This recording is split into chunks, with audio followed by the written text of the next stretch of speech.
August 30, 1904, St. Louis, Missouri, 3:03 p.m. A man crossed the finish line. The crowd erupted. Alice Roosevelt, daughter of the president, stepped forward to place a laurel wreath on his head. The gold medal was already being lifted toward his neck. Then someone in the crowd shouted. The man's name was Fred Lords. He had, at some point during the previous few hours, sat inside a motor car and been driven 11 miles off the course. He later called it a practical joke. The officials did not agree, but by that point, the deception was almost the least remarkable thing that had happened that day.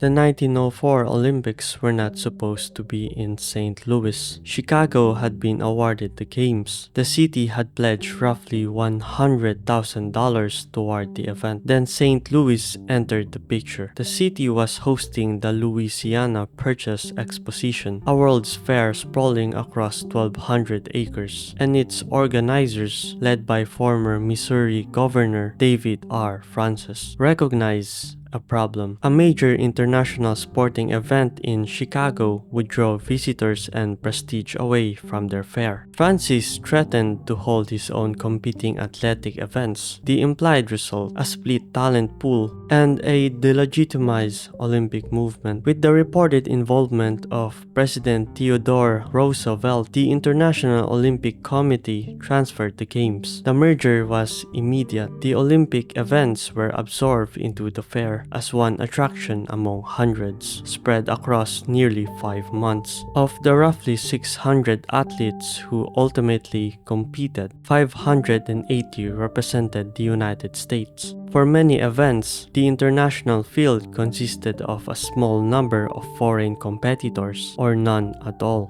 The marathon was scheduled for August 30th. 32 starters. The man who designed the race was James E. Sullivan, head of the Amateur Athletic Union. Sullivan was not interested in running a clean competition. He was interested in data. Specifically, he wanted to study the limits of the human body under controlled stress. The course he sanctioned was 24.85 miles of unpaved country roads threading through the hills of St. Louis County. 7 significant climbs, loose stone, deep ruts, and in the summer of Missouri, a temperature that would be near 90 degrees Fahrenheit at 90% humidity. Sullivan made one further decision. It was, in his own view, a scientific one. He authorized a single water station for the entire race, one well, at the 12-mile mark. The remaining distance, roughly 13 miles before it and roughly 13 after, would be run without hydration. This was the policy. The prevailing belief in sports science at the time held that drinking water during exertion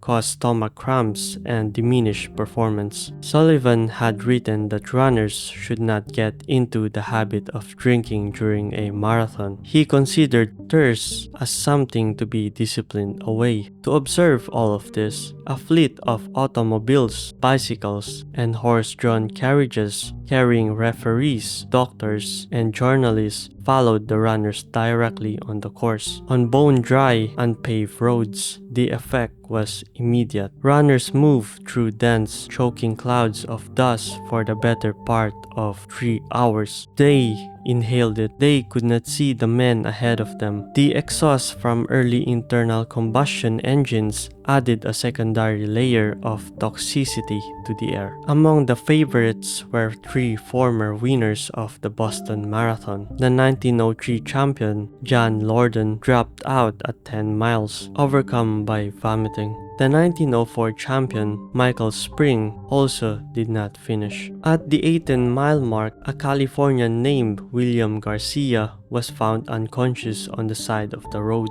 Doctors determined that the abrasive dust he had inhaled had coated his esophagus and lacerated his stomach lining. He was hemorrhaging internally. They estimated that without emergency surgery within the hour, he would have died. Of the 32 who started, 14 finished. Felix Carvajal had traveled from Cuba to reach this race. He had raised money by running laps across the island. He lost his travel funds in a craps game in New Orleans and hitchhiked the remaining 700 miles to St. Louis, arriving just before the start. He ran in a long-sleeved shirt, dark trousers, heavy walking shoes, and a beret. A passing athlete cut his trousers into shorts with a pair of scissors. During the race, Carvajal stopped periodically to talk to spectators. At one point, he encountered an apple orchard and, hungry, he had not eaten properly since arriving in the city. He helped himself to several fruits. The apples were rotten. He developed severe stomach cramps and lay down in the grass. He napped. He then resumed running and finished fourth. By the 20th mile, Thomas Hicks was the leading legitimate runner. He was an English-born American who worked as a brush finisher and had finished second at Boston twice. He was under the supervision of trainer Charles Lucas, who had strong views on athletic performance, specifically on the use of stimulants. Hicks had been running for over 3 hours without water. His face had turned ashen. He was begging to lie down. Lucas refused. Instead, he chose to be a pioneer and pumped Thomas Hicks with what can be described as the first recorded instance of performance-enhancing drugs in the modern Olympic Games. A mixture of strychnine sulfate, a central nervous system stimulant in microdoses, more commonly known as rat poison, and raw egg whites. 7 miles from the finish, Hicks was fading again. A second dose was administered,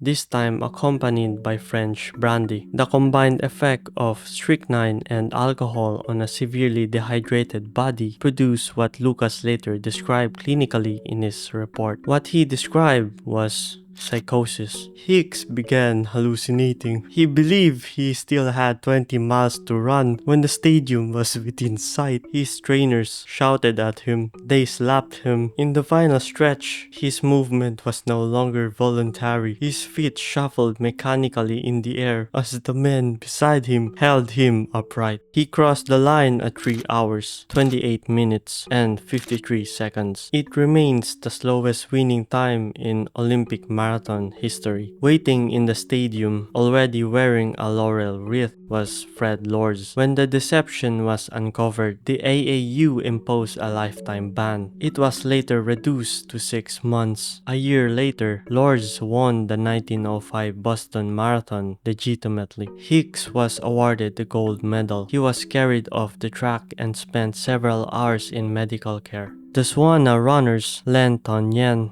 and John Masciani, who had arrived in St. Louis as part of a Boer War reenactment at the fair, finished 9th and 12th respectively. Tan Yen, who had been in medal contention, was chased approximately 1 mile off the official course by a pack of feral dogs. He still finished.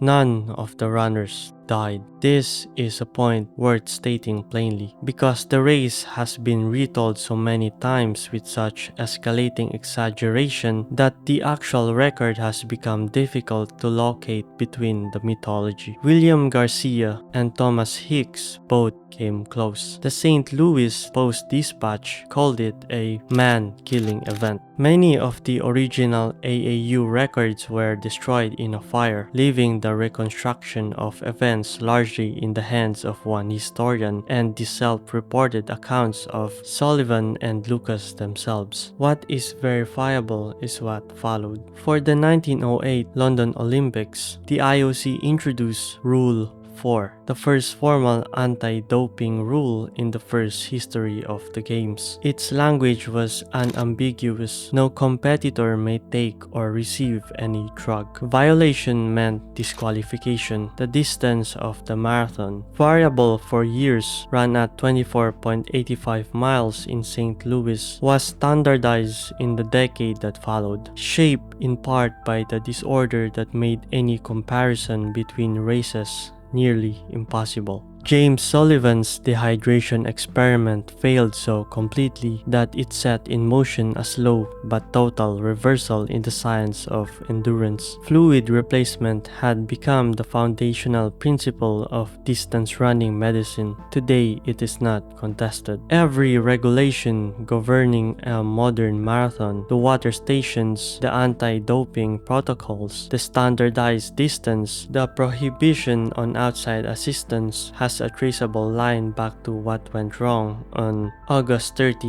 1904. The course was designed as a laboratory. Sullivan believed he was studying the outer limits of human performance. He simply did not anticipate what those limits would reveal about the experiment itself. Of the 32 who started, 14 finished.